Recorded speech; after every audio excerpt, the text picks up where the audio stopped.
And can I thank the Leader of the House for the statement, the second statement that we have today. And, Mr. Speaker, you say that people, the public are watching up there.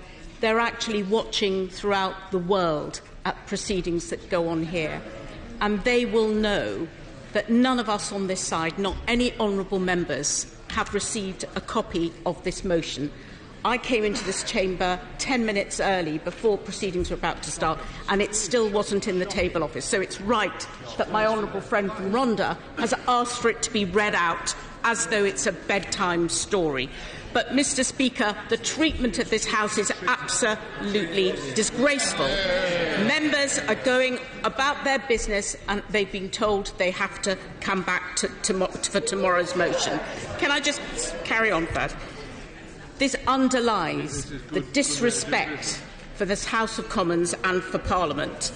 Mr. Speaker, I've had the chance to look at the motion, just sitting here, and I don't know. You're content with doing business? I'm just going to not say anything until the exchange is over. Is that okay to the honourable lady? You're right. Good. Mr. Speaker, I need to know, Mr. Speaker, whether you, on the face of this motion, are content to see that the law is actually being broken. Because it says here, and I will read it out again, the House on the 11th of March, so that the UK can leave the EU on the 22nd of May 2019, notes that this approval, this House is going to note this, that this approval does not by itself meet the requirements of Section 13(1)(b) of the European Union Withdrawal Act 2018.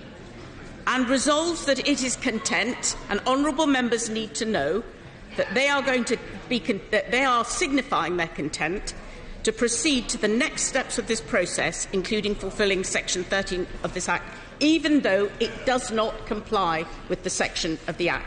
Is that in order? Is this motion in order that, on the face of it, we do not comply with the Act?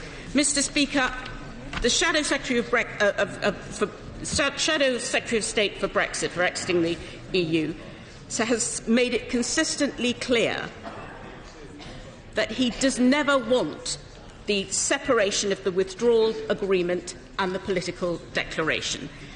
That's not just his view, Mr. Speaker. It is the view of the Prime Minister. And I just wonder if the extraction of asking the Prime Minister to resign to get the withdrawal agreement through is a price that this government is taking, because the Prime Minister said on the 14th of January, she told this House that there was, and I quote, absolute clarity on the explicit linkage between the withdrawal agreement and the political declaration. And she added, the link between the two documents means that the commitments of one cannot be banked without the commitments of the other. The EU has been clear that they come as a package. The Prime Minister was right then. It seems that she is wrong now. That is why we on this side will not be supporting the motion. Mr. Speaker, this is no way to run a government. Now, I don't know if the Prime Minister is going to come back. I don't know if the Prime Minister is going to come back because she has a duty to tell the truth to the House. She's made it clear on that basis that the two are linked together. We are now presented with a motion that breaks that link. On the face of it, breaks the law, breaks the European Union withdrawal law. Mr. Speaker, this is the government playing games.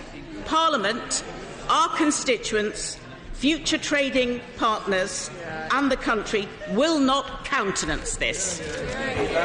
I'm sorry.